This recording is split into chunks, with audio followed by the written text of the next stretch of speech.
pobres de amor, na terra padecemos, amargo de sabor, colheita amarga de outros tempos, onde a dor se farta, não cabe no peito.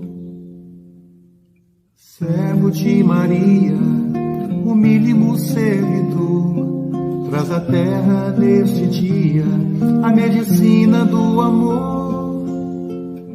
Cura, alivia, Bezerra de Menezes. Cura, alivia, no amor de Maria. Médico dos pobres de amor, na terra padecemos, amargos de sabor, colheita amarga de outros tempos, onde a dor se farta, não cabe no peito. Servo de Maria, humílimo servidor, traz à terra neste dia a medicina do amor. Cura, alivia, Bezerra de Menezes. Cura, alivia, no amor de Maria. Cura, alivia, Bezerra de Menezes.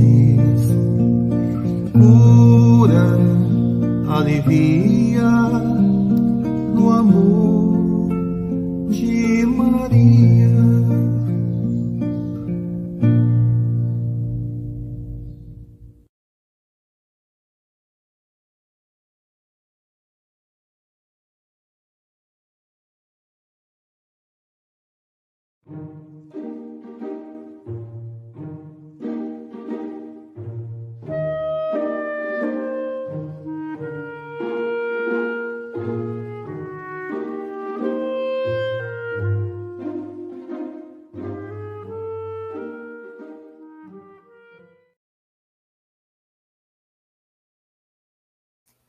Olá, minhas irmãs, meus irmãos, sejam bem-vindos, bem-vindas a mais um episódio da nossa série de estudos Comece pelo Começo, da Federação Espírita do Estado de Goiás.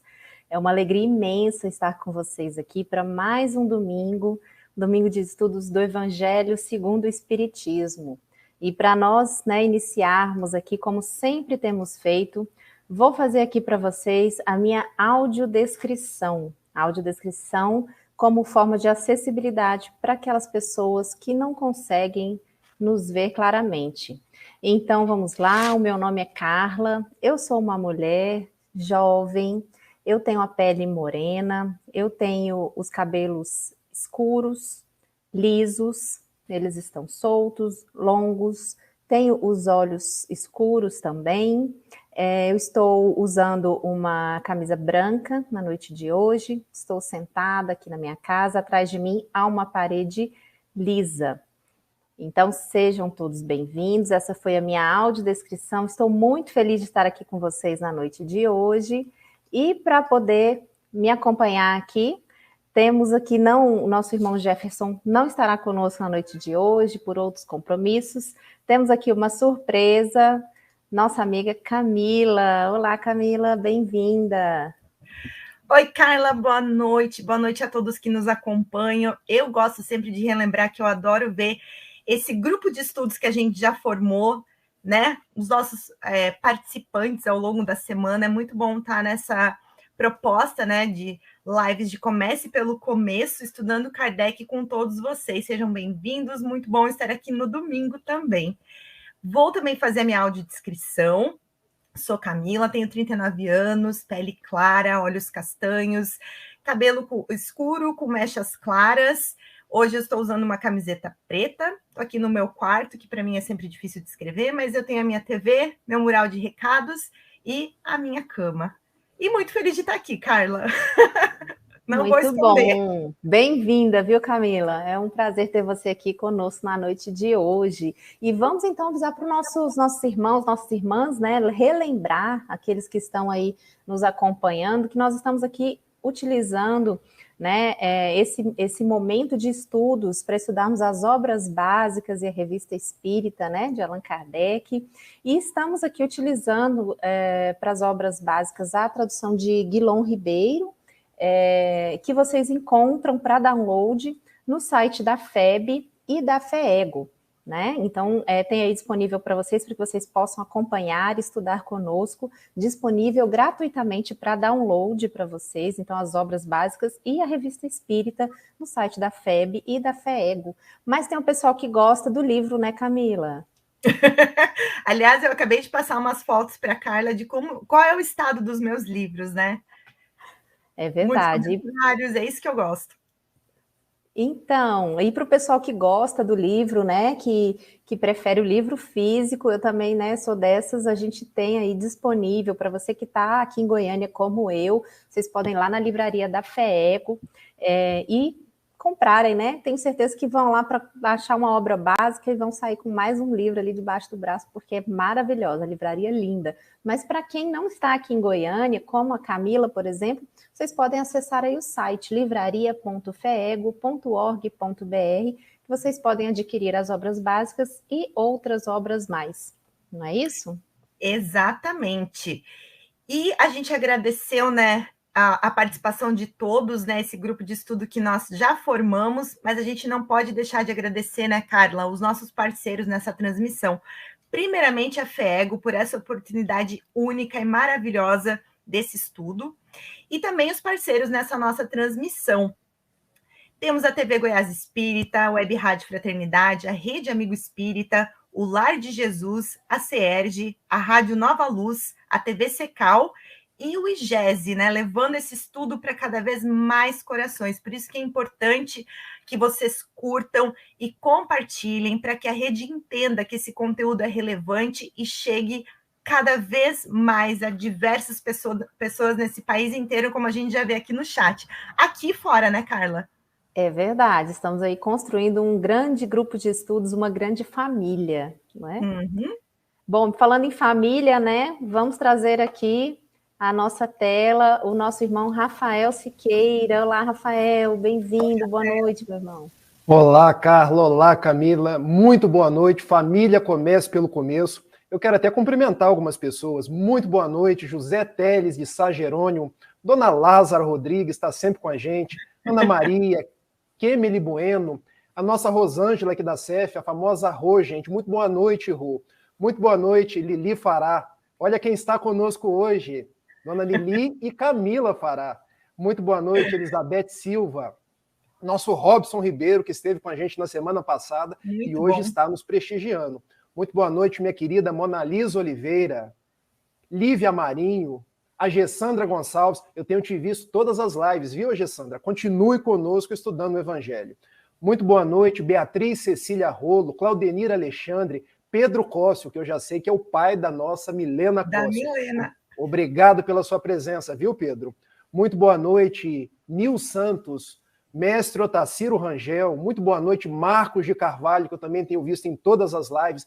Gente, para mim é importante cumprimentar vocês, porque sem vocês não existiria o nosso estudo. Muito boa noite, minha querida Denise Balô, que tem, junto aí com a Milena, conduzido as lives de quinta-feira, o Céu e o Inferno. Muito boa noite. Olha, já tem tanta gente aqui.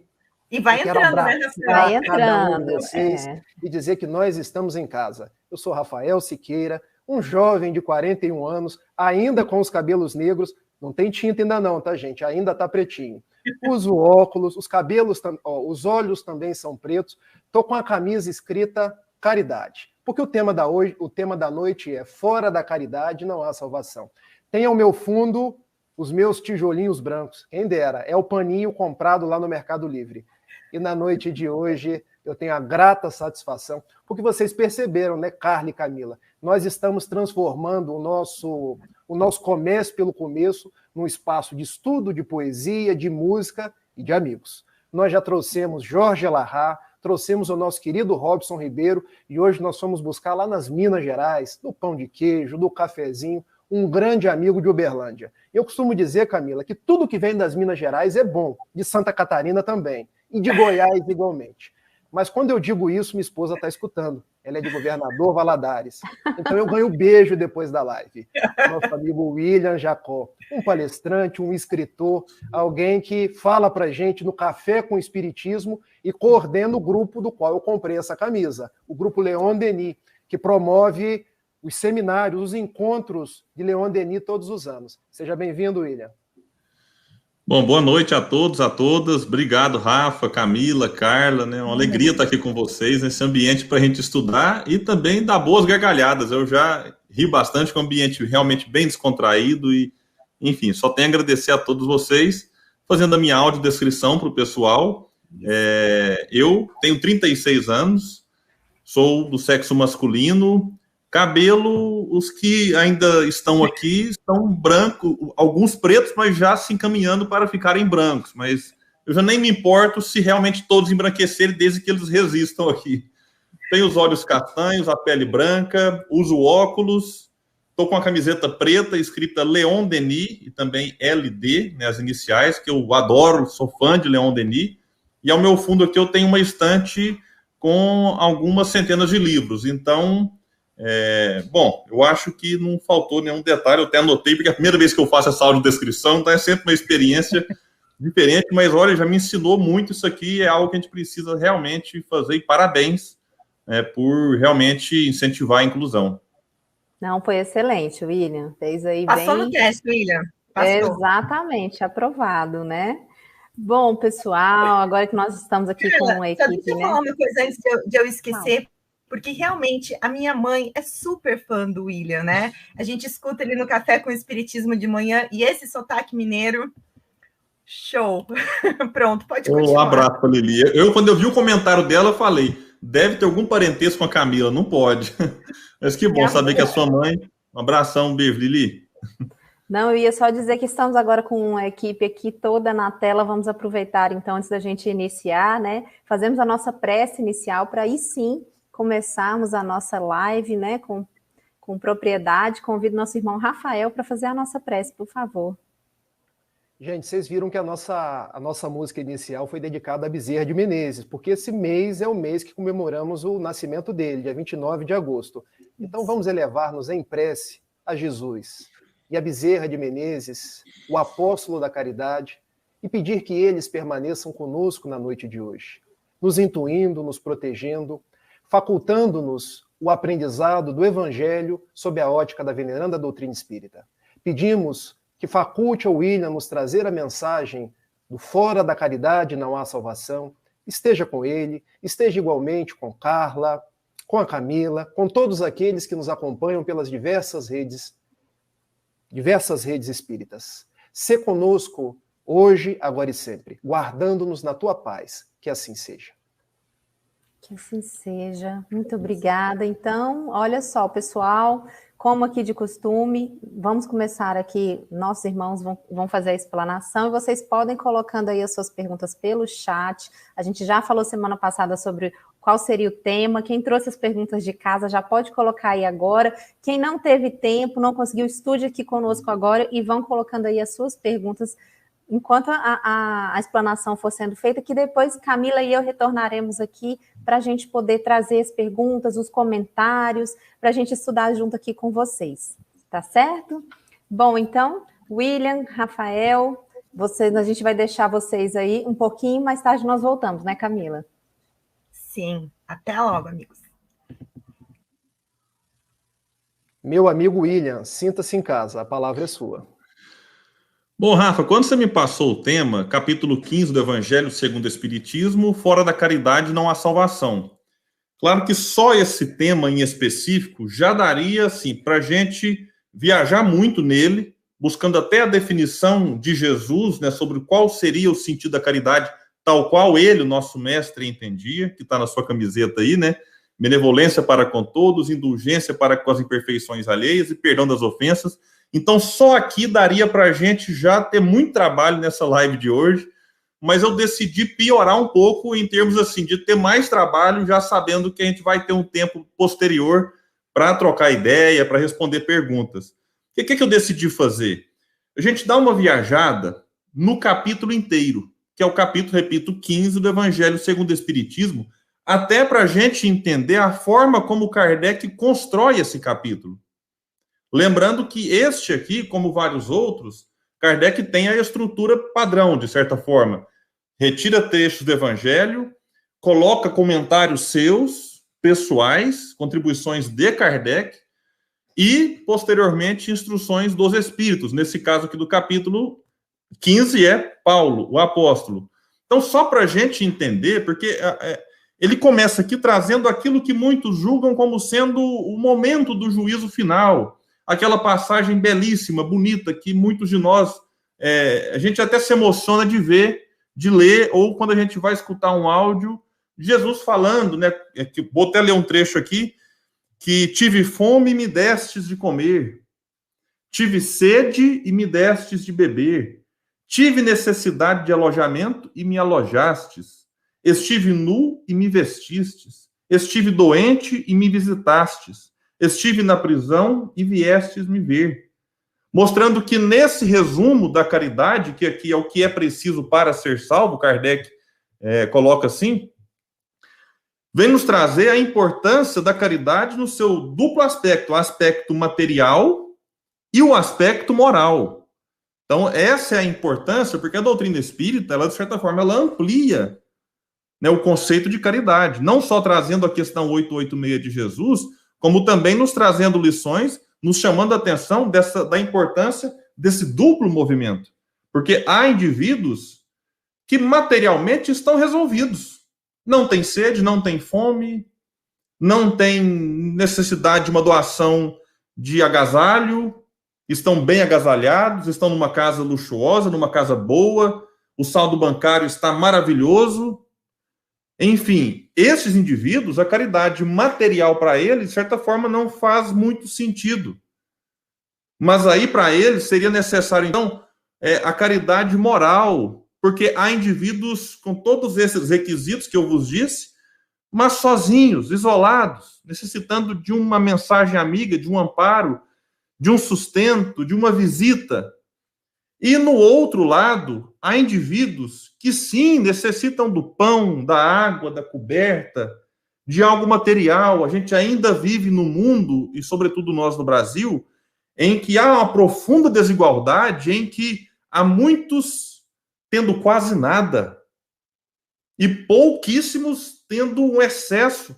Então é necessário observar que a caridade material ainda se faz muito importante, muito necessário. E Bezerra de Menezes, que foi homenageado aqui na música inicial, era um exemplo do que nós podemos chamar daquele que dava o pão, dava o agasalho, dava algo material, mas também não recusava aquilo que ele podia dar no aspecto moral.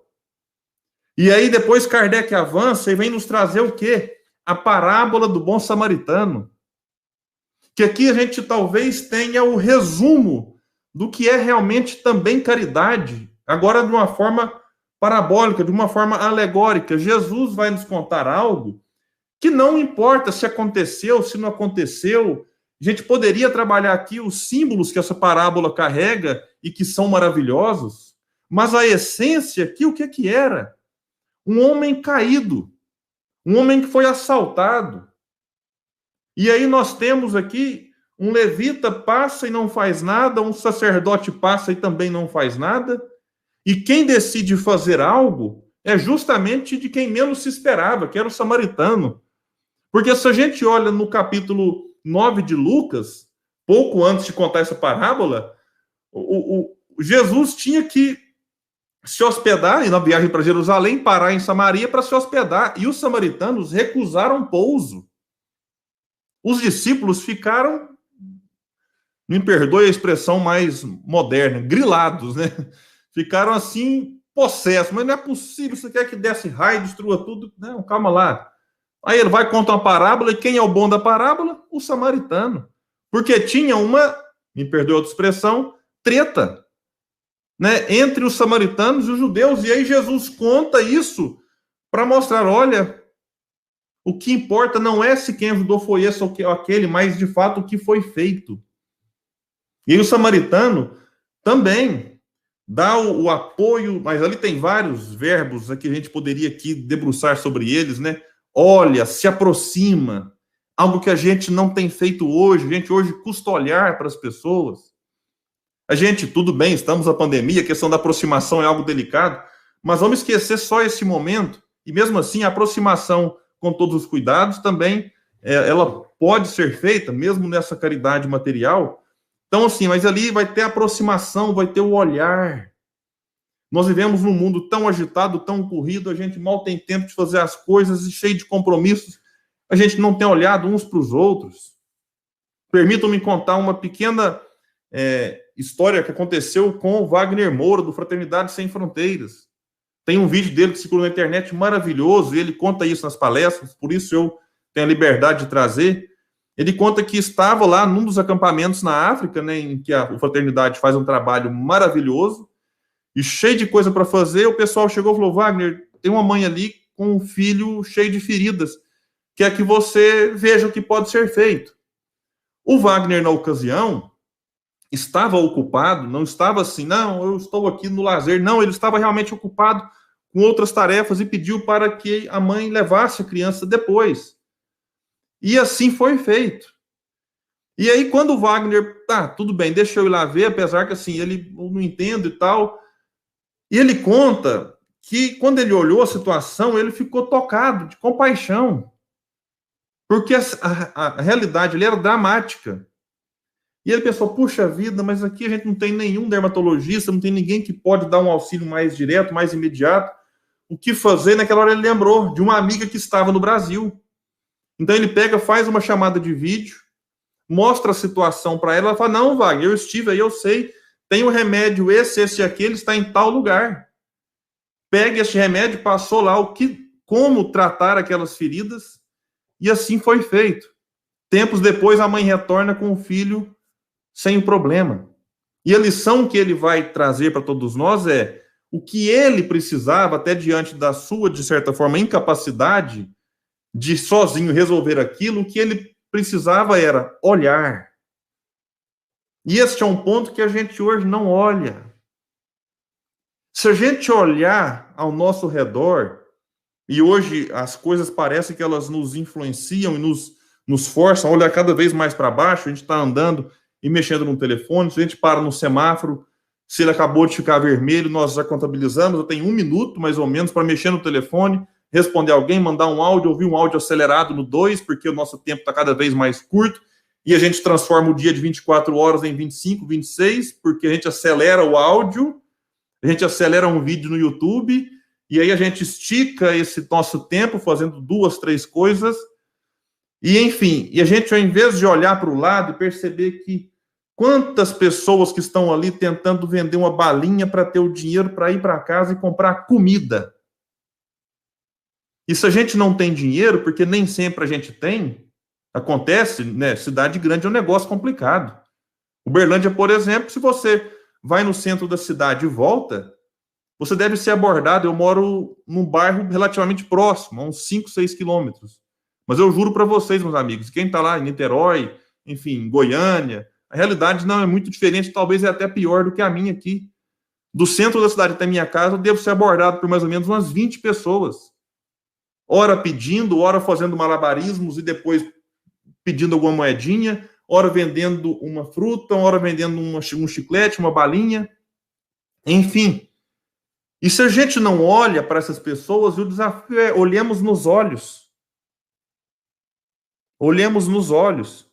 E se a gente não pode comprar algo, repito, porque nem sempre podemos, uma prece, um pouco de compaixão, são irmãos nossos.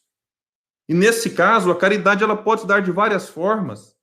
Pode dar comprando algo, e mesmo assim, não deixa de ser uma certa caridade, que a gente podia não comprar, mas a gente pode fazer uma prece, poxa, meu irmão, tomara que você consiga um emprego, tomara que você consiga melhorar de vida. Então é necessário olhar, foi o que o samaritano fez. Agora, essa parábola, ela vai nos trazer aqui alguns elementos importantes do ponto de vista do comportamento e da forma como cada um dos atores principais enxergam o mundo e o outro. Os salteadores, meus irmãos, só mais um detalhe. Quando a gente olhar para alguma parábola, é importante observar que Jesus contou para aqueles que estavam ao seu redor, mas não é só para eles. Porque se fosse só para aquele grupo, pronto, ninguém teria escrito. E se não fosse para a gente estudar, nem Kardec teria feito aqui algumas reflexões. Porque existe no movimento espírita alguns que dizem assim, não, evangelho não é tarefa nossa de estudar, vamos ficar no ponto científico, ponto filosófico e tal, essa parte religiosa. Meus irmãos, Kardec estudou. Se Kardec estudou, é para que isso faça sentido na nossa vida. E a gente se pergunte, onde existe em mim o salteador? Onde existe em mim o levita, o sacerdote, o samaritano? Ou onde existe em mim o homem caído, assaltado? Porque aqueles personagens da parábola estão aqui dentro de mim, estão dentro de cada um de vocês. Os salteadores, eles simbolicamente representam aquele movimento que muitas vezes nós fazemos, que é assim, o que é meu, mas o que é seu pode ser meu também. E isso existe de diversas formas na sociedade. O levita e o sacerdote já é um movimento um pouco diferente. É do tipo assim, o que é meu, o que é seu é seu.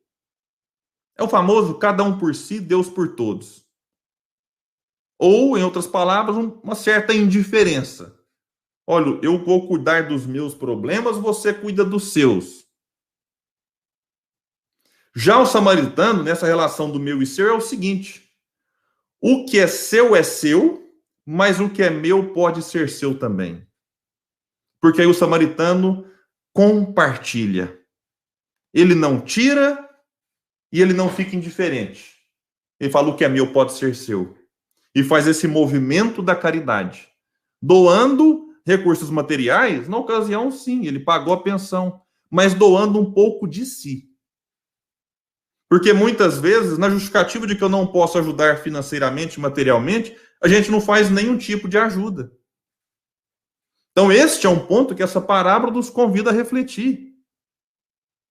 E aí, avançando aqui na construção que Kardec faz, só um detalhezinho no item 3 aqui, que é sensacional. Kardec coloca assim, toda a moral de Jesus. Isso é forte, hein? Toda a moral de Jesus se resume na caridade e na humildade. Quer dizer, nas duas virtudes contrárias ao egoísmo e ao orgulho. Gente, e como é que se combate egoísmo e orgulho? Não é a gente dizendo assim, hoje eu não vou ser egoísta. Porque a negação por si só não cria virtude. A gente combate egoísmo sendo caridoso. A gente combate o orgulho sendo humilde. É preenchendo esse vazio. Então, este é um ponto, não é dizer assim, hoje eu não serei egoísta. A necessidade é, hoje eu serei caridoso. Então, este é o ponto. E a proposta cristã é essa. Se a gente pega a oração de São Francisco, bom, se o Rafa depois quiser cantá-la, eu ouvirei alguma das meninas aí. Que maravilha que é aquilo. Senhor, fazei-me um instrumento de vossa paz. Não é fazei da Camila um instrumento de vossa paz. Onde houver ódio, que a Carla leve o amor. Onde houver ofensa, que a Lili leve o perdão. Onde houver discórdia, que a Marina Alberoni, enfim, leve a união. É colocando a questão do ponto de vista eu fazer. A proposta ativa. Esse é o ponto que essa oração, de certa forma, ela também resume todo o ensinamento de Jesus. Mas avançando aqui na construção de Kardec, vai colocar no item 4 o maior mandamento. Amareis o Senhor vosso Deus de todo o vosso coração, de toda a vossa alma e de todo o vosso espírito. Eis aí o maior e o primeiro mandamento. Eis o segundo, que é semelhante a este. Amareis vosso próximo como a vós mesmos. E aí vem trabalhar de novo no item 5, caridade e humildade. Tal é, pois, o único caminho da salvação. Não é o melhor, é diferente a questão. Ele poderia falar assim, caridade e humildade, o melhor caminho da salvação. Não, é o único. E lembrando a questão do orgulho e do egoísmo, Kardec vai colocar lá no Livro dos Espíritos, que são as chagas da humanidade. Se a gente para olhar para a própria pandemia que nós ainda vivenciamos, ela é agravada por conta do egoísmo e do orgulho. Em vários níveis, em vários aspectos.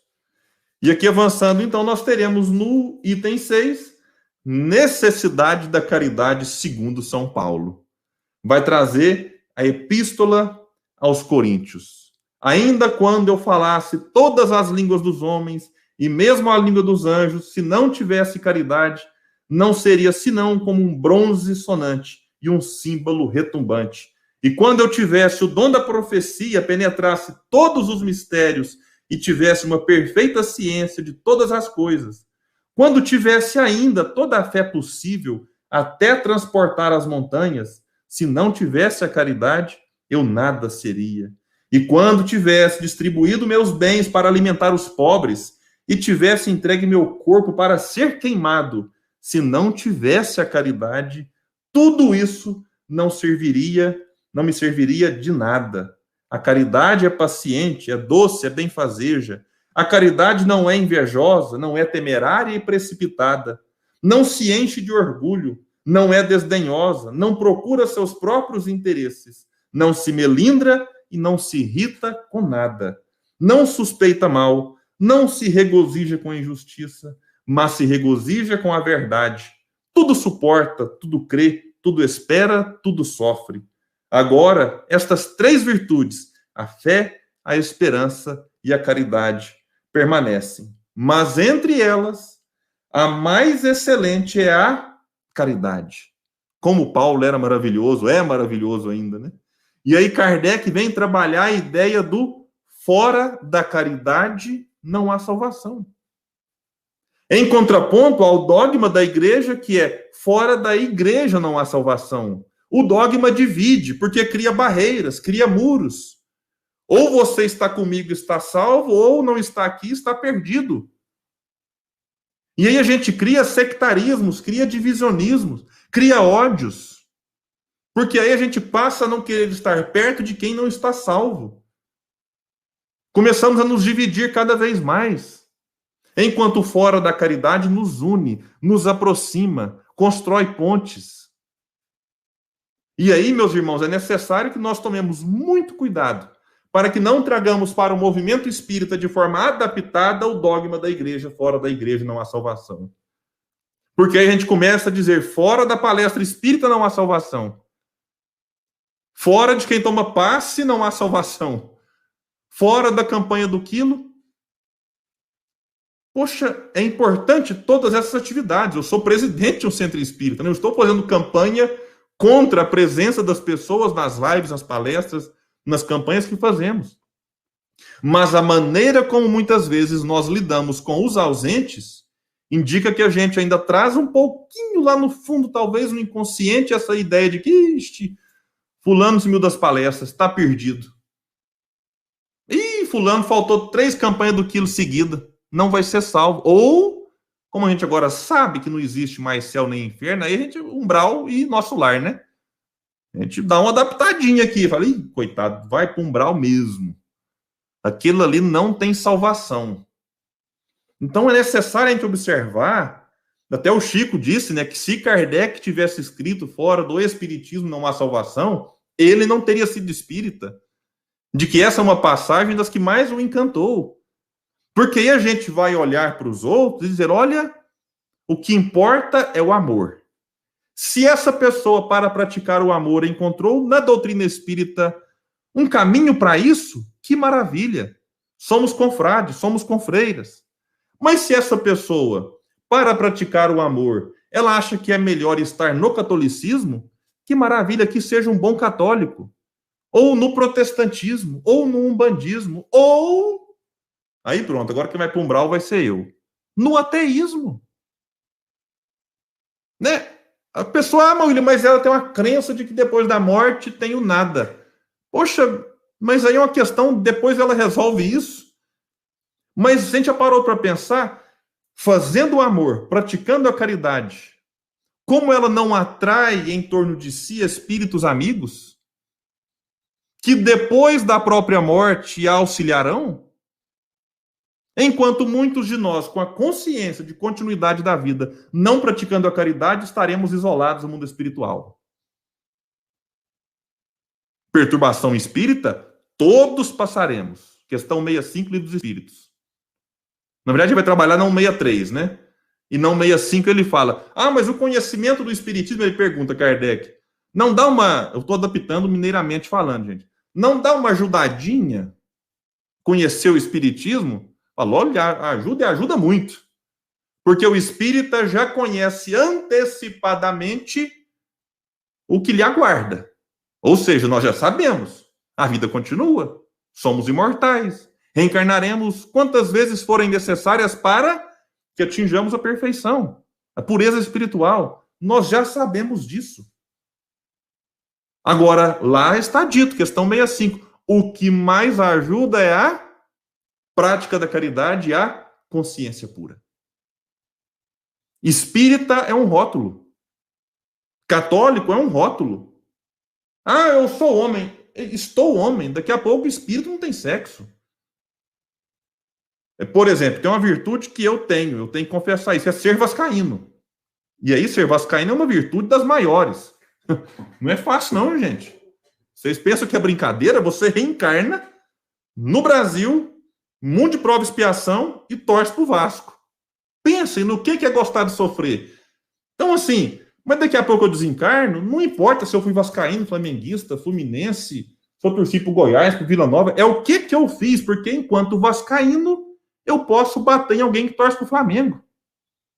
Enquanto espírita, eu posso quebrar um vínculo de amizade, porque o outro é evangélico. Então, todos os rótulos ficam com o corpo. Mas a maneira como nós nos comportamos nestes rótulos vão, porque aí faz parte do espírito. E o fora da caridade não há salvação fora da caridade não há salvação. Estejamos na condição que estivermos. Espírita brasileiro, não espírita, ateu, umbandista, vascaíno, qualquer coisa. Homossexual, heterossexual, não binário, enfim, qualquer coisa. O que importa é o que fazemos. Como fazemos? Beleza. Mas estamos ou não praticando a caridade? Então, esse é um ponto importante e Kardec vai fechar o capítulo trazendo uma mensagem de Paulo. Fora da caridade não há salvação. E aqui tem só uma instrução dos espíritos, que é essa dele. Então, eu fiz essa viagem no capítulo meio que para dar uma instigada. Em quem não leu, leia. Quem não já leu, dá uma estudada, porque é muito bonito. E vale a pena porque todos nós, inclusive e principalmente o palestrante, temos dificuldades. E na medida em que a gente conhece, é um caminho importante para que a gente busque, pelo menos tentar praticar e vai praticando um pouquinho mais. Porque a gente às vezes lê isso aqui, Rafa, não sei se você sente assim também. Aí dá aquela assim, meu Deus do céu, o que eu estou fazendo na encarnação? Porque Paulo falou coisa tão bonita aqui e eu não estou praticando, beleza? Mas aí, pelo menos, dá um lampejo, eu preciso melhorar. E aí, de lampejo em lampejo, a gente vai tentando dar uma melhoradinha aqui, uma melhoradinha ali, porque a gente não pode simplesmente levar a vida no ritmo do deixar a vida me levar, a vida leva eu. É necessário a gente tomar as rédeas da própria vida para que a gente seja aquilo que os espíritos nos dizem, de fato, construtores do próprio destino. Vivemos num mundo, eu já disse, agitado, em ebulição, que não é brincadeira, gente. Quando os espíritos falam assim, vamos reencarnar no mundo de prova e expiação, e lá é complicado. Já tem gente querendo rever o contrato para ver se estava escrito que era tão complicado assim. Fala, peraí, mas estava pandemia no contrato lá? Não é possível que eu tinha que encarnar no meio de uma pandemia no Brasil. Então, assim, não é brincadeira, gente. E a gente fica no mundo cobrando dos outros, cobrando desse, daquele. E como é que a gente está se comportando no mundo? Aí eu encerro essa minha primeira fala com uma parte de uma música que eu gosto muito, que é do Lenine, chamada Paciência. né? Ele diz lá que o mundo vai girando cada vez mais veloz. A gente espera do mundo e o mundo espera de nós. Um pouco mais de paciência. E eu poderia dizer aqui, adaptando para o tema da noite, um pouco mais de caridade. E ele coloca 3 perguntinhas básicas. Será que é tempo que nos falta para perceber? Será que temos esse tempo para perder? E quem quer saber? Afinal de contas, a vida é tão rara, tão rara. E Gandhi já nos dizia, seja a mudança que gostaria de ver. Então, meus amigos, é isso. Eu encerro essa minha primeira parte para a gente passar aí para o bate-papo com o Rafa, com as meninas. Excelente, meu amigo. A gente agradece a sua participação. A gente chama as meninas de volta, a Camila, a Carla. Agradece igualmente a todos que estão conosco, já trazendo as suas considerações, as suas perguntas. Vamos participar, gente. O William está aqui para responder perguntas. Eu vou ajudar um pouquinho. Aliás, talvez atrapalhar um pouquinho. Eu respondo as fáceis e as difíceis para o Rafa, viu? Vocês organizem desse jeito aí. William, eu quero fazer um registro.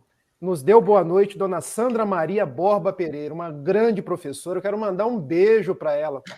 Um beijo, dona Sandra. Você não sabe que eu iniciei no Espiritismo lendo as suas obras, ouvindo as suas palestras. Eu quero agradecer pela sua presença. Agradecer pela presença de todos, mas eu me sinto hoje, assim, privilegiado por você estar entre nós. Agora eu passo aí para as meninas. Bom, depois dessa excelente explanação que nos trouxe aí uma baita de uma reflexão, né? O pessoal foi comentando já aí no chat. Vamos trazer aqui, logo no começo da fala do William, a gente teve o nosso querido professor Otacílio Rangel, que nos perguntou, olha só, nós estamos falando que fora da caridade não há salvação, ele pergunta de que nós queremos ser salvos. Eu ou você, Rafa? Você quer mandar ver aí? Olha, eu costumo deixar os convidados primeiro. Até porque eu ganho tempo para pensar. Olha a minha estratégia. Você é esperto, viu?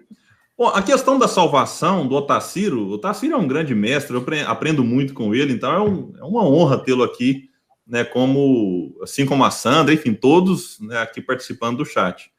Essa questão da salvação é interessante porque a gente, basicamente, se não foi nessa ou em outras encarnações, estagiamos no catolicismo, no protestantismo, e a gente traz a ideia de salvação vinculado a ir para o céu, né?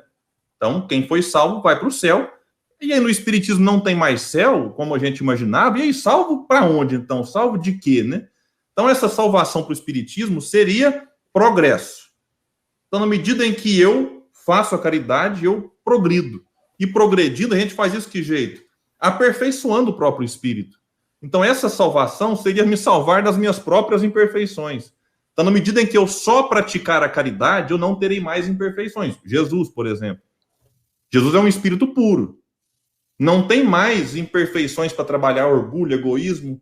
Então, por isso, ele só pratica a caridade. Então, desse ponto de vista, ele atingiu ali, digamos, a evolução espiritual, que é, nesse caso, a própria salvação. Então, essa questão do queremos ser salvos, interessante a pergunta dele, eu resumiria salvos das próprias imperfeições para que consigamos aí progredir. Mestre Otacílio, numa perspectiva psicológica da obra de Joana de Ângeles, nós seremos salvos de nós mesmos, das nossas imperfeições, porque aquele céu que nós buscamos do atavismo de nossas vidas, no catolicismo, no protestantismo, a gente sabe que é um estado de consciência tranquila, de serenidade. Então nós caminhamos pelos caminhos da caridade em busca da plenitude, em busca da paz de espírito, em busca de nos apaziguarmos rumo ao reino dos céus, que não é um lugar fixo, mas é um lugar quando nós vencemos a nós mesmos e encontramos Jesus. E para tanto, nós precisamos laborar na caridade. Meninas, querem complementar alguma coisa? Querem trazer as suas considerações? Eu quero. Eu estava, né, ouvindo o William e assim fiquei muito feliz, William, que eu já te escuto, né? Pelo menos uma vez por semana no Café com o Espiritismo, e que as pessoas estão conhecendo. A gente viu muitos elogios, muitas pessoas tocadas pela tua palestra, e isso me deixou bastante feliz, porque o que é bom tem que ser compartilhado, né? É assim que funciona. E o que eu mais gostei de tudo, mas o que eu mais fixei na tua fala foi a questão do olhar. Que realmente a gente, né, tá faltando esse olhar, mas o principal é que quando a gente resolve olhar, é para criticar, é para julgar e não para realmente olhar o outro, né? Até numa reunião que eu estava participando essa semana de trabalho, a pauta foi empatia, que é uma palavra tão em alta, mas parece tão mal compreendida. E a empatia é uma forma de caridade, né, William? Com certeza. Eu só quero complementar o que você disse sobre me escutar uma vez por semana no café, e aí, por modéstia, ela não colocou, e ela me traduz para o café em inglês, porque o Café com Espiritismo ele é traduzido para o francês, para o inglês e para o espanhol, e a Camila faz parte da equipe que traduz o café para o inglês. Então, valeu demais aí, enfim, fazer um trabalho maravilhoso. E a empatia é isso, né? A gente tem essa capacidade de, claro, há uma briga na definição, se é se colocar no lugar do outro, se é olhar com o olhar do outro, enfim. Mas eu acho que é um pouco disso tudo também. Não vou brigar com definição aqui, mas é a gente tentar se colocar no lugar do outro. Puxa, e se fosse eu do outro lado? Agora, se a gente não olha, como é que a gente vai pensar isso? Se a gente está fechado só no nosso mundo, só...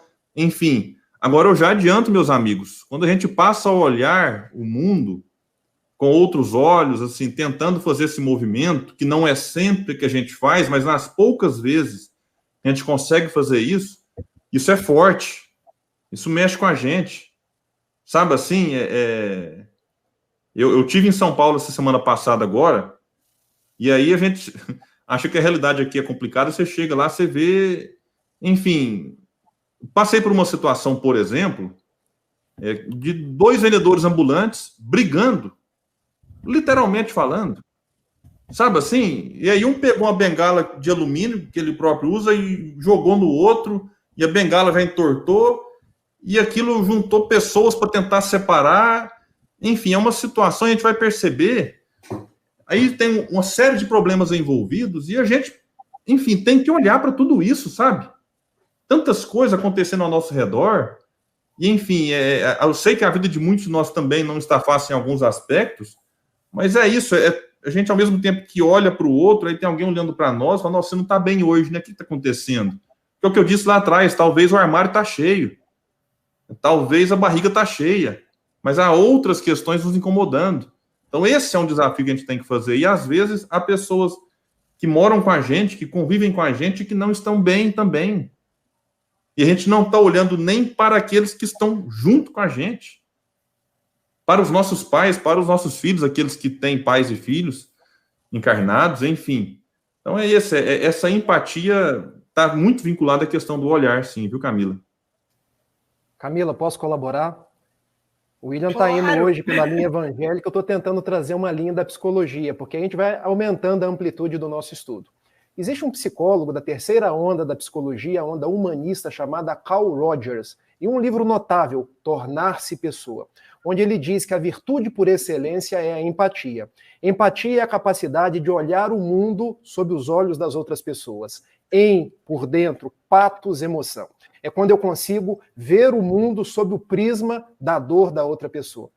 E eu aprendo muito isso quando eu ando pela rua. Talvez eu não encontre, da minha casa em Niterói, no meu trabalho no Rio de Janeiro, essas 15 pessoas que o William narrou que encontra em Uberlândia, mas eu encontro vários. Eu não vou ter dinheiro para ajudar todo mundo, porque se a gente for ajudar todo mundo, a gente entra numa condição de precariedade. Mas a minha esposa uma vez me disse uma coisa que me tocou profundamente, e que foi um verdadeiro exercício de empatia. Rafael, você está passando direto. Você está privando a pessoa da própria dignidade dela. Não tem dinheiro para ajudar, pelo menos olhe a pessoa nos olhos, para que ela se sinta um ser humano, para que ela se sinta digna. Exercite a caridade dando um bom dia, fazendo os seus esforços para que essa pessoa não continue marginalizada. Porque aquela pessoa já é marginalizada pelas políticas, pelas pessoas, ela já se encontra ali se achando jogada à margem pela sociedade. Eu não posso ser mais um que contribui para esse estado. Se eu não tenho dinheiro para dar, que eu possa dar de mim mesmo, do meu olhar, da minha consideração, do meu bom dia. E aí a gente entende os 2 prismas de caridade que nos falou o William. A caridade material, quando eu dou coisas. A caridade moral, quando eu dou de mim mesmo. E quando na questão 886 do Livro dos Espíritos é indagado aos benfeitores da imortalidade: Qual a verdadeira caridade conforme entendeu Jesus? A caridade moral. O BIP, gente, que está na minha camisa.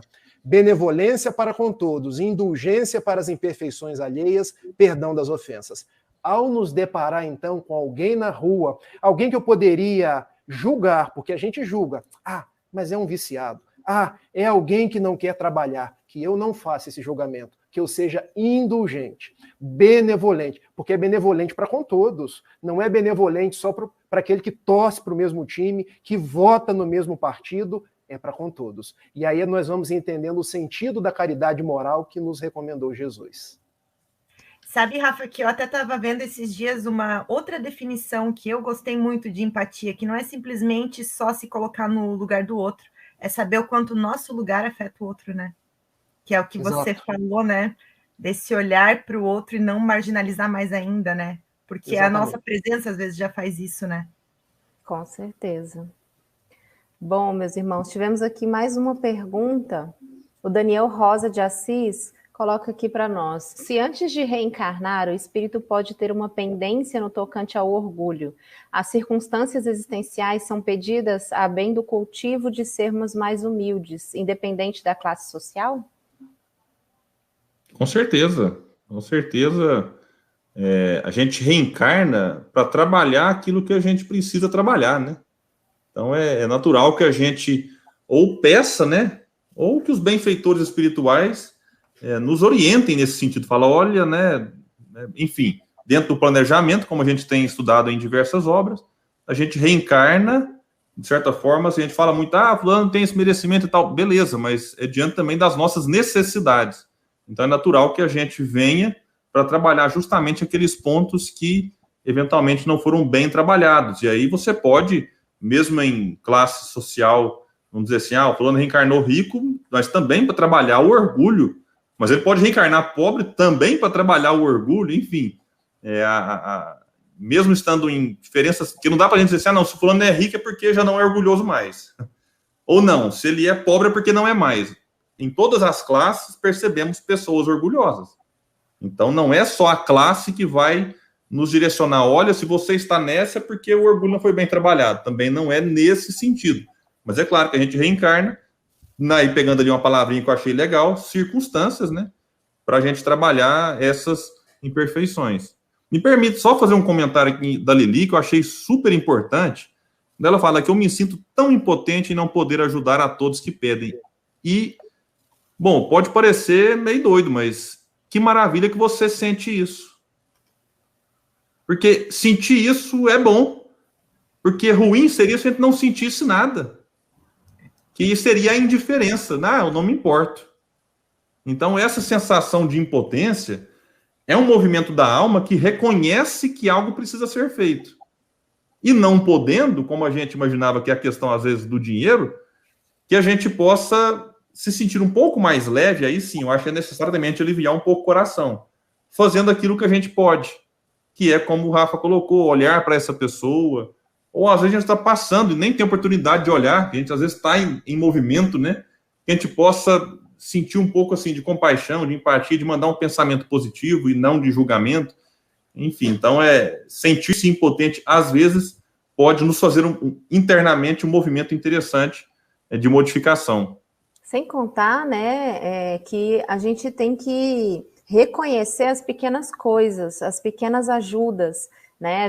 O William falou aqui para nós os vários tipos de ajuda que a gente tem, a caridade moral, a caridade material, e às vezes você tem uma pessoa que está ali ao seu lado que está precisando de uma palavra amiga, né? Uma pessoa que não recebe um bom dia, uma pessoa que trabalha ali, está ali o dia inteiro como um invisível, como essas pessoas aí nas ruas. Então, isso também é caridade. Então, a gente entender, a gente reconhecer que isso também é caridade, isso também é importante, né? Não é só o dinheiro, não é só... também, né? Mas, enfim, tem vários tipos de como o Daniel colocou ali a palavra, circunstâncias em que a gente pode exercitar essa caridade, pode e deve exercitar, e reconhecer isso. Daí, de repente, Lili, isso pode te ajudar a não se sentir tão impotente, porque você pode ajudar, todos nós, ninguém é tão pequeno que não possa ajudar, ninguém é tão pobre que não tenha nada para dar. Então, assim, todos nós podemos fazer alguma coisa e é importante reconhecer, né, essa ajuda. O William tá vendo que as meninas são feras, né? Eu posso fazer um comentário primeiro na Lili e depois no Daniel? Claro. Pode Só coloca aí para mim a Lili de novo, faz favor. Pronto. Lili, eu me sinto tão impotente em não poder ajudar a todos que pedem. Eu quero corroborar o que o William falou. Porque quando a gente se sente impotente é porque a gente não está se acostumando com aquilo que não é bom.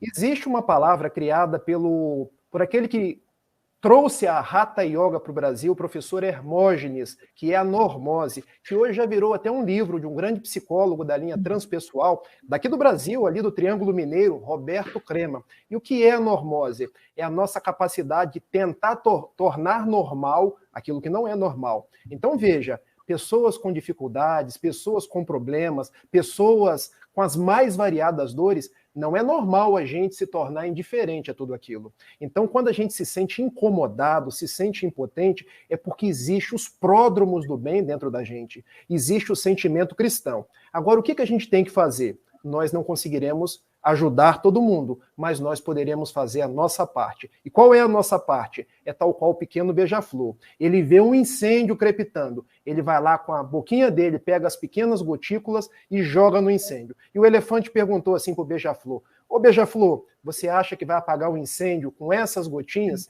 E o beija-flor respondeu: olha, as minhas gotas são pequenas, mas eu estou fazendo a minha parte. Você, com essa tromba enorme, só está falando de mim. Então, minha amiga, não se culpe por aquilo que você não consegue fazer, por aquilo que você se sente impotente, mas se alegre por aquilo que você já consegue, porque é a sua ligação com Deus. Como o mestre Otacílio colocou aqui para a gente, nós não conseguiremos resolver o problema dos moradores de rua, mas nós poderemos orar por eles, fazer doações a determinados lugares que recolhem os moradores de rua, porque nós estamos trabalhando. Quando a gente se modifica, a gente vai modificando a estrutura da própria sociedade para que ela possa avançar. Já na pergunta do Daniel, você tem como trazer de volta aí, Camila? Sim, a Carla já vai pegar ali para a gente. Isso. Pronto. O Daniel é um grande estudioso da doutrina espírita. Eu não sei se você já ouviu em outras lives, porque ele sempre traz perguntas bem aprofundadas que nos tiram assim até do prumo, porque a gente tem que pegar um livro para tentar responder. Daniel, nós temos duas grandes pendências que são trazidas na questão 785 e 913, orgulho e egoísmo. Egoísmo, se a farinha é pouca, o meu pirão primeiro. E orgulho, eu vou dizer uma frase aqui que a Camila já riu de mim uma outra época, é quando nós nos sentimos a última bolacha do pacote, porque eu me acho melhor, as minhas coisas são melhores. Mas e foi nós você usou. Essa é minha. Essa é a dela. Eu falei biscoito, né? A coca da no Coca-Cola. Da Coca-Cola. É. A gente reencarna, meu amigo Daniel, para sanar essas pendências. A pendência do orgulho, a pendência do egoísmo. E a gente ora na riqueza, ora na pobreza, é convidado a ir vencendo essas arestas. E observem, qual é a proposta de Jesus na primeira das bem-aventuranças? Bem-aventurados são os pobres em espírito, porque deles é o reino dos céus. Então nós nascemos para nos tornar pobres em espírito. E pobreza de espírito aqui não é pobreza material, porque é uma expressão idiomática do hebraico que quer dizer humilde. Quanto mais a gente se humilda, quanto mais a gente reconhece a nossa simplicidade, a simplicidade que nos ensinou Francisco de Assis. Eu não vou cantar a oração não, tá, William? Porque se eu cantar não sobra ninguém aqui, e nem você volta. Mas a simplicidade de sermos servidores de Jesus, mais a gente vai resolvendo essas pendências, chamado orgulho e egoísmo, e vamos encontrando a paz. Obrigado, Daniel. Obrigado, Lili.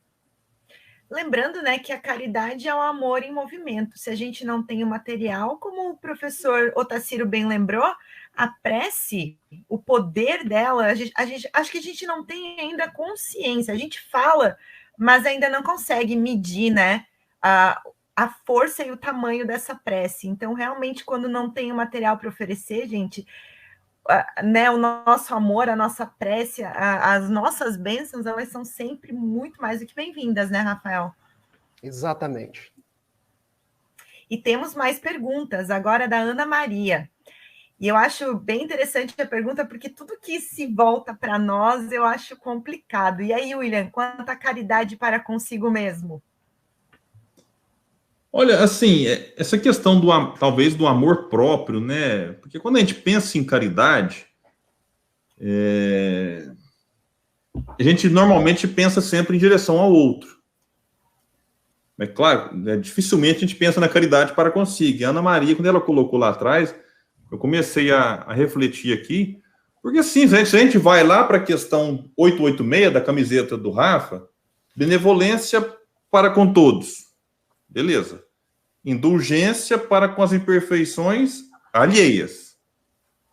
E perdão das ofensas. A gente pode até pegar o perdão, para trabalhar um pouco melhor, que é a necessidade do auto-perdão. Né, Rafa?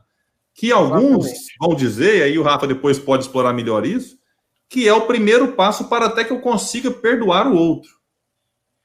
Então, esse movimento para si mesmo é super importante. Então, tanto é que quando eu li aqui a questão do amar, né, amar a Deus sobre todas as coisas e ao próximo, como a ti mesmo, né?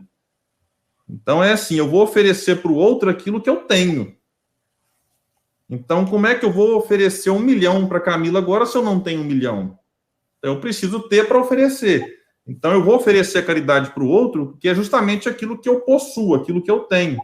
Então, é uma questão que eu entendo desta forma, sabe? É super importante a gente desenvolver e, então, é bacana. Provocou uma reflexão diferente que eu não tinha ainda, quando eu preparei o tema, preparado aqui nesse sentido. Mas legal. E aí, espero que vocês acrescentem algo também. Então, é a questão da mesma forma, né, do amar ao próximo como a si mesmo, né? Você vai amar o próximo, mas você precisa se amar, né? Você precisa, se você não se ama, como é que você vai amar o próximo, né? Se você não tem ali o auto-amor, né? Então, você tem que ter ali para poder, né, transmitir, para você entender, reconhecer o que é aquilo e passar. Então, acho que vale também para essa reflexão sobre a caridade, né?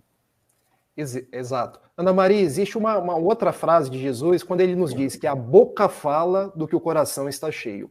Nós só conseguimos colocar para fora o que existe dentro de nós mesmos. Então, eu não vou conseguir amar o William, a Camila e a Carla se eu não amar a mim mesmo. Eu não vou conseguir perdoar essas 3 pessoas formidáveis que eu tenho aqui na tela, se eu não perdoar a mim mesmo. Já observaram que a pessoa que é muito rígida consigo mesmo, é rígida com as outras pessoas?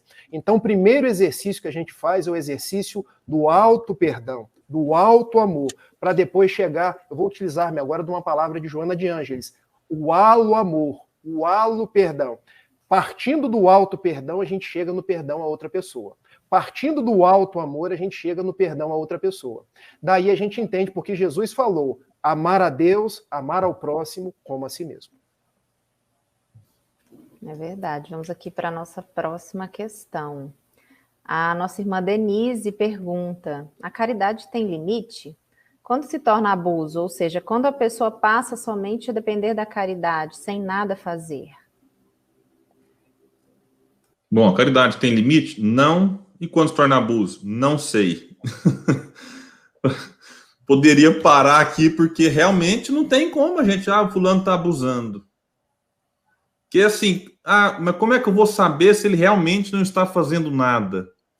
Aqui é uma questão... Alguém aqui é da área do direito ou não? Eu. A Carla. A Carla também. Porque, na verdade, muito do que a gente faz hoje é por conta de uma ausência do Estado. Porque a nossa Constituição Federal, ela diz lá, e claro, isso não é cumprido, dos deveres que o Estado tem para com o cidadão, ou seja, dos direitos do cidadão. Então, é na ausência do Estado que muitas vezes a gente acaba, vamos chamar aqui de extrapolando um pouco as esferas do que a gente deveria encarar até como caridade. E a gente começa a assumir, claro que eu não estou dizendo aqui que a gente não deva fazer isso. Na ausência do Estado, a gente faz o que é possível. Agora, fazer o possível é um negócio delicado, né? Qual que é o nosso limite? Porque realmente, às vezes, chega pedidos e talvez uma caridade seria o quê? Orientar aquela pessoa para procurar a prefeitura, porque talvez ela está nos pedindo um tratamento médico que a rede pública pode oferecer. Talvez ela está buscando algum tipo de recurso no centro que a rede pública, se alguém tiver ali realmente orientado em relação à documentação, pode estar encaminhando para que o Estado assuma a sua responsabilidade. Então, assim, até a questão do emprego, tem um grande pensador que ele fala, né, na falta de emprego, o Estado deve mandar alguém, deve pagar alguém, cavar um buraco e depois tampar o buraco. Porque isso é responsabilidade do Estado. Então é que a gente acaba assumindo diversas responsabilidades e quando a gente não consegue, a gente se sente culpado. Ah, mas o outro está abusando, o outro... É porque a gente não sabe a realidade que o outro vive. A gente às vezes fala assim, mas fulano é folgado, por que não procura emprego? Mas vai ver, tem mãe solteira com 5 filhos pequenos em casa e não tem creche para ela deixar os filhos para trabalhar. Ah, mas por que não deixa com parente? Quem quer pegar 5 filhos dos outros para criar? É difícil, gente. Olha, tem realidade que é dura, é complicada. Então, é isso. É só esse ponto que eu gostaria de trazer aqui para iluminar, para a gente tomar muito cuidado com o movimento. Né, de não... Ah, não, então é do Estado, eu não faço nada. E, ao mesmo tempo, também não querer assumir essa ideia de solucionar um problema de todo mundo. Achar esse ponto de equilíbrio, aí eu digo, não sei. É cada um avaliando a própria realidade, a situação que chegou. Se chegou também não é por acaso, então o que eu posso fazer? Né, se essa pessoa chegou até mim, talvez é porque se eu não posso ajudar ela com o recurso que ela precisa, mas talvez eu conheça alguém que, enfim, pode ajudá-la. Então é nesse ponto que eu acho que a gente tem que buscar esse equilíbrio e avaliar cada situação. William, vou contar aqui um caso que nós passamos no trabalho assistencial aqui, que nós fazemos aqui em Goiânia. A gente teve uma situação de uma família num bairro muito pobre que a gente já ajudava e tal, e a gente começou a ajudar essa família e as demandas começaram a aumentar, contaram uma história para nós e assim, a gente se compadeceu com uma história de violência física, né, um estupro que resultou numa gestação e falta de condições, e o grupo se reuniu, saímos pedindo e montamos um quartinho para o bebê, claro, com, né, uma coisa muito simples, mas um enxovalzinho ali para esse bebê, ajudamos essa mãe, o bebê nasceu, cresceu, a gente acompanhou. Era assim, realmente fizemos assim o que a gente podia fazer, né? Mas muito felizes por estarmos ajudando. Daí, de repente, a gente descobriu que aquela história toda da violência, de terem morado na rua, era mentira. E foi assim, o pessoal falou, mas que absurdo, olha aí, abusou da nossa boa vontade e tal. E houve, assim, um pedaço do grupo que ficou muito chateado. E depois, fazendo uma reflexão, a gente pensou, assim, que eles estavam realmente precisando da caridade e talvez ainda de uma atenção. Porque para criar uma história tão pesada, tão triste, tão difícil assim, eram pessoas que necessitavam da caridade, sim. Talvez não só da caridade material, né, mas também de um auxílio, porque estavam ali querendo chamar atenção de alguma forma. Então, assim, e também, você falou aí do orgulho e da vaidade, né, o pessoal colocou aqui também, tem a questão nossa, a gente está ajudando por nós ou pelo outro? Eu não tenho direito de ficar chateado se o outro contou uma história mentirosa. Ele estava passando por uma necessidade, né, e ele achou que aquela era a forma que ele tinha de conseguir o que ele achava que precisava. Então, acho que não cabe a nós julgarmos, né? Cabe a nós fazermos a nossa parte. Se o outro recebeu de boa ou de má intenção, isso daí é dele, né, com ele mesmo. Então, eu acho que tem aí, Denise, um pouco disso, né? Quando se torna um abuso, o abuso é do outro, depende de como você vai receber essa situação. E se você está fazendo a caridade ali para com o seu próximo, faça simplesmente a caridade, pura e simples, né? Sem esperar nada em troca. Eu acho que a intenção do outro é um problema do outro, né, Carla? Sim. Eu posso aderir mais uma coisa, gente? Porque o espaço de conversa é um espaço riquíssimo. Eu concordo com o William, concordo com a Carla, concordo com a Camila, mas eu quero abrir mais um flanco de reflexões. Denise, obrigado pela sua pergunta. Eu gosto muito das suas lives, da sua forma de abrir a live de quinta-feira. Adoro, viu? Parabéns para você. A caridade tem limite? Jesus nos disse: aquele que te bater numa face, dá outra. Aquele que te pedir a túnica, dá também a capa. Aquele que te convidar a andar 1000 passos, anda 2000 passos. Então a caridade não tem limite, porque o amor não pode ser contido, o amor se multiplica. E quando se torna abuso? Quando se torna abuso, não é caridade mais. Deixa de ser caridade, passa a ser dependência. E eu também quero contar uma história, porque eu desde novo sempre gostei muito da assistência social. de ajudar pessoas. Sempre me compadeci muito das pessoas em condição de miserabilidade, as pessoas doentes. E nós tínhamos na minha cidade natal, que é a cidade de Itapiruna, pessoas que sempre dependeram da casa espírita. E numa determinada ocasião, eu percebi que a gente já tinha ajudado a avó, a mãe, e agora estávamos ajudando a neta. E sempre as pessoas dependendo das coisas que a gente dava. E nós dávamos com prazer, nós dávamos para que as pessoas de fato pudessem ter dignidade. Mas nós percebemos uma vez que as pessoas só viviam daquilo. Pegar coisas da casa espírita, usar o que era necessário e às vezes vendia.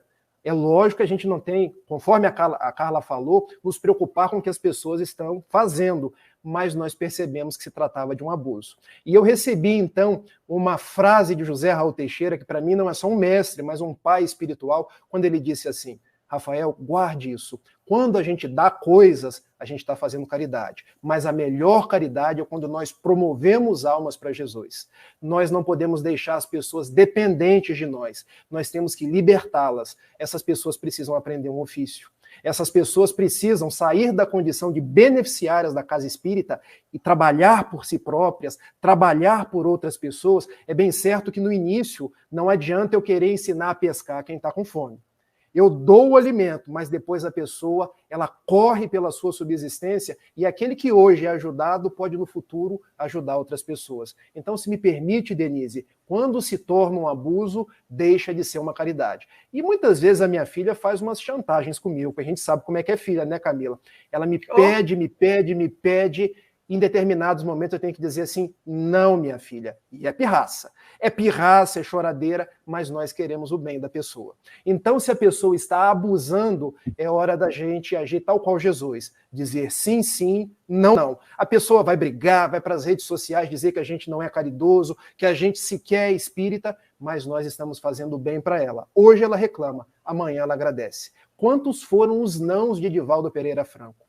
Mas quantas são as almas que Divaldo Pereira Franco a levantou? Então sigamos com a tarefa espírita, a tarefa do bem, que nem sempre é fácil. Você aprumar almas, você recebe os cardos, recebe as acusações, mas nós estamos trabalhando para Jesus. Obrigado pela sua participação e pela sua pergunta. E vamos para a nossa próxima pergunta, então, agora da Miriam Barbosa Xavier.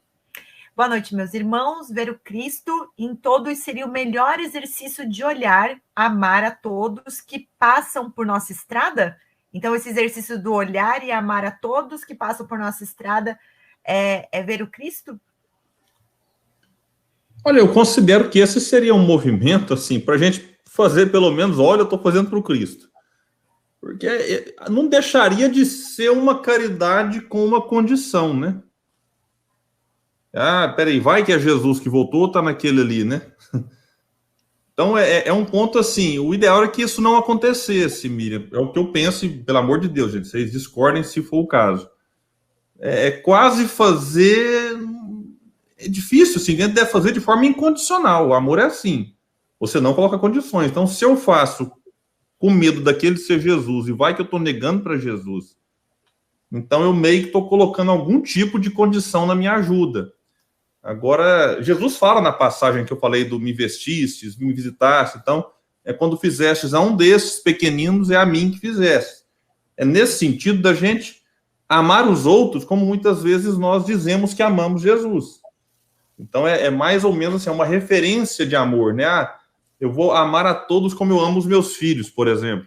É só para ter um padrão assim de referência e de estímulo, mas sem essa coisa de, vou fazer caridade, porque senão eu vou para um umbral.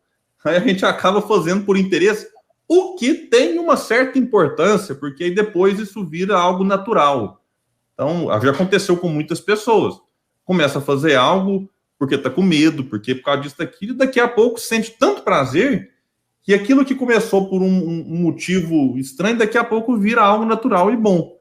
E é claro, quem está sendo beneficiado não quer saber também se o outro está fazendo porque viu nele Jesus ou porque está fazendo porque está com medo de ir para um umbral. Ele vai ser beneficiado de todo jeito. Então, esse é um ponto que eu pensei em relação a essa pergunta dela aqui. Ô, William, mas pode ser um primeiro passo do exercício, né? Porque até eu estava falando antes para a Carla que num livro do Rodolfo Caligari, sobre as leis morais, ele traz 7 passos, né, da caridade em termos de esmola. E são 7 degraus que a gente vai percorrer ao longo das nossas encarnações, mas a gente tem que dar um primeiro passo, e se de repente que não se torne o motivo, né? Sim, é um primeiro movimento. É um primeiro movimento que não é ideal, mas que pode nos conduzir ao ideal. Então Mas é bom que a gente, assim, se caso começar com essa ideia, que consiga gradativamente ir trabalhando. Opa, mas mesmo que não seja Jesus, deixa eu ajudá-lo. Se seu Pedro Costa estiver aí ainda, eu vou buscar inspiração na Milena. Porque para responder essa pergunta, eu vou lá na questão 625 do Livro dos Espíritos. Qual o tipo mais perfeito que Deus nos mandou como modelo e guia? Porque talvez a nossa resposta para essa pergunta não seria olhar na outra pessoa Jesus, mas agir naquela situação como Jesus agiria. Porque veja, a pergunta foi, quem é que é o nosso modelo e guia? A resposta, Jesus. Se ele é o nosso modelo, é para a gente copiar. Se ele é o nosso guia, é para a gente seguir. Porque se a gente começar a ver Jesus em todo mundo, a gente pode perder o prumo da ação.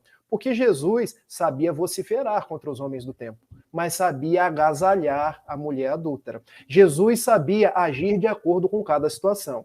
Então, que nós possamos buscar o exemplo de Jesus para, nos atos da nossa vida, a gente lidando com as outras pessoas, saber o momento de estender a mão e saber o momento, igualmente, de ter aquela voz mais assertiva para ajudar aquela pessoa. Porque serão os momentos que nós teremos a fala mais propositiva e outras vezes os braços que agasalham. Porque Jesus soube agir das duas formas. E nós, como discípulos, devemos nos mirar no nosso mestre. Muito bom, meus irmãos. Já temos aqui várias perguntas. Vamos passar aqui para a próxima. A nossa irmã Lázara, ela pergunta se reconhecer a humildade em nós seria vaidade. Eu acho que sim. Porque, nossa, como eu sou humilde. Então, é um negócio complicado. Né? Fala, não, mas eu sou caridoso demais, você tem que ver quanta caridade que eu faço. Então, essas virtudes, quem tem que reconhecer em nós são os outros. Então, se a gente começa enfim, se vangloriar demais e se exaltar demais, as próprias virtudes é a vaidade. Então, essa aí, pelo menos, eu acho, assim, de maneira resumida, que sim, né? Muito bem. Bom, vou corroborar o que o William colocou, mas eu vou lembrar que Jesus, lá em Mateus 11, versículos 28 a 30, colocou: aprendei comigo que sou manso e humilde de coração. Jesus reconheceu a humildade dele. E não foi vaidoso por reconhecer a humildade dele. A gente se torna vaidoso, minha amiga Lázara. Lázara, o William, é a mãe da Carla. Então a gente tem sempre a presença dela e abraça. Vaidade é quando a gente começa a achar que é melhor do que a outra pessoa. Quando acha que as nossas coisas são melhores do que as outras pessoas. Quando a gente começa a querer que os outros nos achem humildes e nós mesmos fazemos aquele exercício de humildade que, no fundo, é um poço de orgulho. Já viram aquelas pessoas que na casa espírita querem passar por humildes? Aquela voz sempre baixa, abraçando todo mundo. É porque isso, gente, é uma defesa psicológica. É um mecanismo de você projetar o que por dentro está em desalinho. Agora, partindo para um outro espectro, quando eu assumo as minhas responsabilidades, digo o que eu sei fazer e me apresento para o trabalho, dona Lázara, isso não é vaidade. Por exemplo, a Carla sabe fazer uma live, a Camila, o William é um excelente orador. Se apresentar para o trabalho, dizer que pode fazer, sem ficar se engalanando, sem ficar querendo aplausos das outras pessoas, isso não é vaidade. Isso é não colocar a candeia debaixo do alqueire. Percebam? Vaidade é quando eu começo a me achar melhor do que o William, competir com o William, mas quando eu me apresento para o trabalho, como eu fui até a Ivana, você pode me dar uma oportunidade? Eu acho que eu posso colaborar. Deixa de ser vaidade para aquele que não coloca a candeia debaixo do alqueire. Eu gosto de dizer isso porque tem muitas pessoas que ficam dentro de casa, escondidinhas, não querem participar da reunião mediúnica, não querem dar a comunicação de um benfeitor, não querem fazer uma palestra com medo de ser vaidosos. Mas aí nós estamos escondendo o nosso talento. enterrando o nosso talento. Que os nossos talentos apareçam, mas que a gente não fique reverberando. Olha como eu sou talentoso. Deixa que as outras pessoas, deixe que a sociedade, nós não nos preocupamos com isso. Nós seguimos em frente, buscando Jesus. Isso aí, Rafael, mas lembrando que até esse aí é o primeiro passo da caridade, porque quem sabe em outras encarnações nem isso, né? Nem com a exaltação era feita, né? Mas, enfim, temos muito ainda o que melhorar, né? A Eliane, ela pergunta o seguinte: o orgulho e a vaidade ainda é resquício de quando éramos do reino animal, que tínhamos que procurar nosso alimento e não tínhamos sensos de família? É isso? Agora eu vou ser bastante humilde e vou dizer, não faço ideia. Olha, ela mandou uma pergunta que eu comecei a pensar, tentar puxar os meus botões aqui. Eu, sinceramente, eu nunca tinha pensado nisso. Claro, a Landenia vai falar que a inteligência dorme no animal, né? Ela dorme no vegetal, sonha no animal, mas é no homem que ela torna-se consciente e tal. Então, essa relação aqui, Eliane, eu não consigo fazê-la, sendo bem sincero. Então, vou passar a bola para os meninos aí para ver se alguém sabe. Não sei se de repente voltar um pouquinho lá na primeira parte, né, das leis morais, entre lei natural, lei de natureza. Não sei se é bem o orgulho e a vaidade, né, Rafa, que seriam esses resquícios, porque lá era uma questão de sobrevivência, né? Na verdade, era a lei do mais forte, não necessariamente para se vangloriar, daí sim para sobreviver, mas não sei se seria o orgulho. O que você acha? Bom, nós temos um mestre aí no nosso chat, que é o professor Otacílio, que quando a gente não sabe, William, a gente, mestre Otacílio, nos ajuda. Exato. Eu vou responder aqui na minha pequenez. Minha amiga Eliane P. dos Anjos. O orgulho e a vaidade não estão presentes no reino vegetal, no reino mineral, no reino animal, porque, na verdade, o orgulho, o egoísmo, a vaidade, eles começam a brotar em nós quando nós desenvolvemos a consciência da nossa individualidade. Quando nós organizamos o nosso psiquismo e saímos daquela fase dos instintos para a fase dos sentimentos, a fase das sensações, e começamos a nos relacionar com as outras pessoas, estabelecer competições, estabelecer o nosso relacionamento dentro de casa, dentro da sociedade. Então eu poderia dizer para você que orgulho e vaidade decorrem de atavismos. Atavismo é uma palavra da psicologia, porque nós fomos orgulhosos e egoístas quando, em vidas passadas, nós éramos reis, rainhas, nós envergávamos posições na igreja, nós achávamos que as posições materiais eram o que tínhamos de mais importante, então nós trazemos isso na nossa memória espiritual. E muitas vezes nós já vemos traços na criança, no adolescente, porque nós nos fizemos dessa forma. Mas seria, pelo menos, incoerente dizer que isso remonta ao reino animal, porque no animal existe o instinto. O leão mata porque ele tem fome. Nós matamos porque ainda predomina o mal em nós, o que é diferente. Carla, ainda temos perguntas? Temos mais uma aqui. Vamos para a última, porque a gente está com o tempo bastante adiantado. O nosso irmão José Teles, sobre a questão da caridade material, ele pergunta se não seria reduzir a caridade à esmola, posto que antecipar-se julgamento, mérito, não é contraditório à lei de amor, justiça e caridade?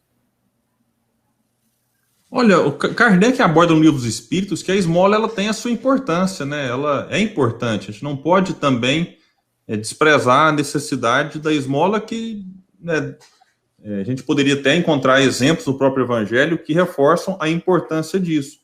Então, eu acho que o ato de dar esmolas ele está, de certa forma, inserido no tipo de caridade material. Até porque, o que é esmola? Esmola é uma moeda de R$1, uma nota de 2, 10, uma comida, um macarrão, um pote. Enfim, então, acho que a esmola ela poderia trazer aqui vários sentidos e ela se enquadra, acredito, na caridade material. Não sei também se foi nesse sentido a pergunta dele. Eu não encaro a esmola como sendo contraditório à lei de amor, justiça e caridade. Então, é uma oportunidade que a gente tem, podendo fazer, né, de também praticar um pouco de uma generosidade, da benevolência para com todos, lá da questão 886. Ok. Bom, vocês viram aí que o Otacílio é igual o gênio da lâmpada. A gente pede ajuda e ele nos socorre. Muito obrigado, mestre Otacílio. O egoísmo é resquício do instinto de conservação da vida e cristalização do egoísmo gera o orgulho e a vaidade. Então, quem nos perguntou, tome nota do que o Otacílio disse. E o nosso irmão nos perguntou sobre a esmola. Eu quero deixar uma dica de leitura. Gente, eu estou sempre com o Livro dos Espíritos na mão. Eu vou confirmar tudo que o William já disse, mas vou pedir ao nosso irmão que leia depois, até por curiosidade, para aprendizado, as questões 888 e 888A do Livro dos Espíritos, porque essa pergunta Kardec também fez. O problema não é a esmola. A gente deveria não chamar de esmola, porque nós devemos ajudar uns aos outros. O problema é como a gente dá a esmola, na condição de quem é maioral, na condição, muitas vezes, de humilhar aquela pessoa, na condição, outras vezes, de fazer um abatimento do imposto de renda. Gente, a gente já dá a esmola, é a caridade, mas o grande benefício é quando a gente dá sem humilhar a outra pessoa, sem que a outra pessoa sinta que nós estamos tirando daquilo que nos sobra para dar a ela, porque o dever da caridade é quando nós nos doamos. Nós saímos da condição de um maioral ajudando alguém que está numa condição precária e passamos a situação de irmão. Quando nós nos tornamos irmãos uns dos outros, deixa de existir a palavra esmola e passa a existir a palavra amor, fraternidade, ajuda sincera, porque nós nos damos conta que somos uma grande família. O mendigo que está ali do lado da rua, ele é filho de Deus. Ele é meu irmão na grande família universal. Perfeito, é isso aí. No fundo, tudo é intenção, né, Rafael? É a intenção. O mestre Otacílio lembra do óbolo da viúva. Ele tá aqui, ele ainda está pesquisando a pergunta da Eliane. A gente ainda vai ter até o final mais considerações. Obrigada, professor. Foi bem esclarecedor mesmo. Então, estamos chegando ao final, né, Carla, Rafael, William. Como o William pode ter reparado, a gente tem quase o mundo todo aqui com a gente nas lives Comece pelo Começo. Hoje a gente teve gente de Cachoeira do Sul, no Rio Grande do Sul, Joinville, Santa Catarina, Seropédica, no Rio de Janeiro, Niterói, Xanxerê, em Santa Catarina, Jaraguá do Sul, também aqui, São Carlos, em São Paulo, Caiapônia, falei certo, Carla? Em Goiás, São Francisco, no Sergipe, Ferraz de Vasconcelos, temos o pessoal dos Estados Unidos, tivemos Flórida e Atlanta, Goiânia também presente, Recife, Juiz de Fora, Fainá, Carla, em Goiás, é isso mesmo? Faina. Eu estou aprendendo os nomes. E essa pessoa está com frequência, eu esqueci o nome dela, mas ela está em todas. Sim, é verdade, tá mesmo. Temos também Florianópolis, Salvador, Amarante, no Piauí, Natal, Rio Grande do Norte, Belo Horizonte e Itabuna, na Bahia. Agora temos aqui também o pessoal de Salvador, Araruama, no Rio de Janeiro. Então, assim, é o Brasil inteiro unido para estudar Kardec. Muito obrigada, pessoal, pela presença e por fazer parte desse nosso grupo. Ó, Pia Beta, Magé, Rio de Janeiro. Agora o pessoal vai colocando a gente Tá aparecendo. Né? Como está todo mundo aqui presente, o Brasil inteiro, muito bom. Bom, então, encaminhando aí para o final, queremos aí convidá-los para as considerações finais, para a gente poder encerrar aqui o nosso raciocínio. Então, William, por favor, as suas considerações finais. Só agradecer a vocês pelo convite e a oportunidade de estar aqui, né? O Rafa entrou em contato comigo e, claro, uma alegria sempre estar com ele. Eu estive outras vezes, com vocês duas a primeira vez, a Camila, que a gente participa do grupo do Café lá em inglês, e hoje foi bacana estar aqui compartilhando com ela, também nas redes sociais, a gente comenta uma coisa um do outro, mas, enfim, a primeira participação juntos, fiquei muito feliz, gostei, só tenho que parabenizar pela iniciativa, né, um chat bem movimentado e o pessoal realmente interagindo, isso é maravilhoso, e de certa forma nos aproxima, apesar das distâncias, né, esses comentários, enfim, muito obrigado e parabéns. Sigam firmes aí. Muito bem, é nós que agradecemos. Foi um prazer tê-lo aqui conosco. E, Rafael, suas considerações finais, por favor. Olha, eu quero agradecer muito a você, viu, William, pela sua participação, pela sua palavra que agradou a todo mundo. Você já vai receber um convite aí do Robson Bin, #William no Café, tá? Viu agradecer só? A Camila, que está conosco na noite de hoje, abrilhantando a nossa live. Agradecer a Carla, que já faz parte do nosso projeto. mas principalmente agradecer a cada um de vocês que 11 horas num domingo estão conosco. Vocês estão percebendo um chorinho no fundo, né, gente? É a caridade de ter paciência com a minha filha que está custando dormir. Nós sempre terminamos com uma poesia.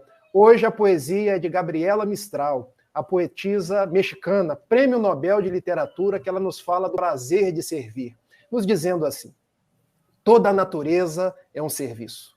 Serve a nuvem, serve o vento, serve a chuva.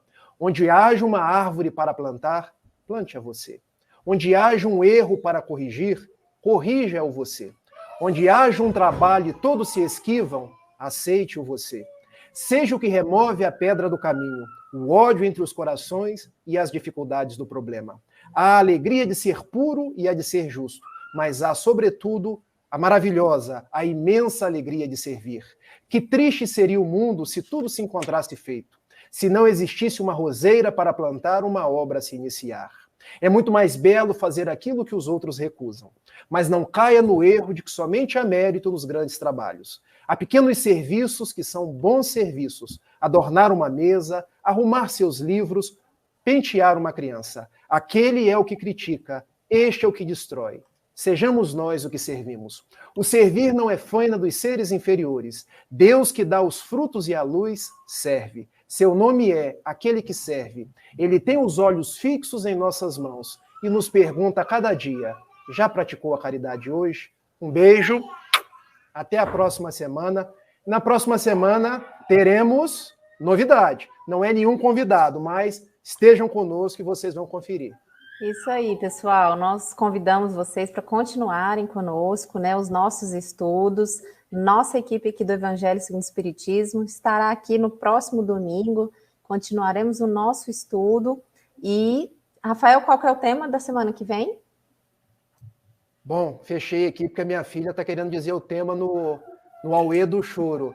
Na semana que vem nós teremos Sede Perfeitos, capítulo 17 do Evangelho segundo o Espiritismo. Muito bem, então convidamos vocês amanhã, aqui. Temos o banner de amanhã, Carla? Temos sim, ó. Convidamos vocês para continuarem aqui os estudos, né? Amanhã, na segunda-feira, nós temos aí o estudo da Gênese, às 21h30 também, com o nosso querido professor Otaceiro Rangel, Nazaré Diniz e Alan Paixão como mediadores.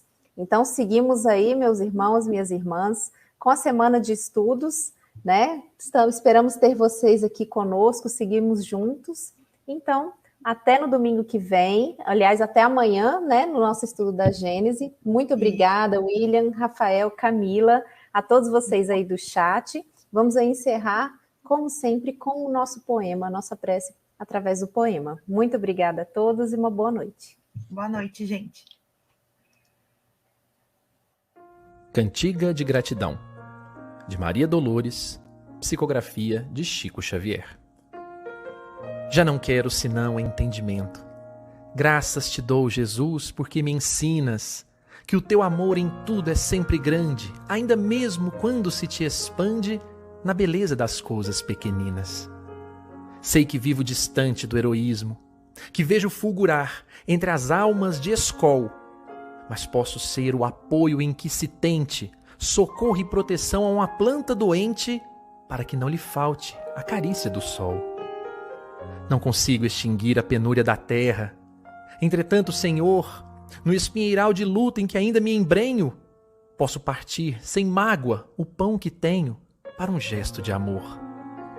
Quantas lições me mostras no silêncio, a da semente enriquecendo o chão, a das provas cruéis numa prece a vencê-las, a da vela na noite sem estrelas, expulsando a tristeza e a escuridão. Lembro a história de antigo fio d'água, que criou no deserto amorável jardim.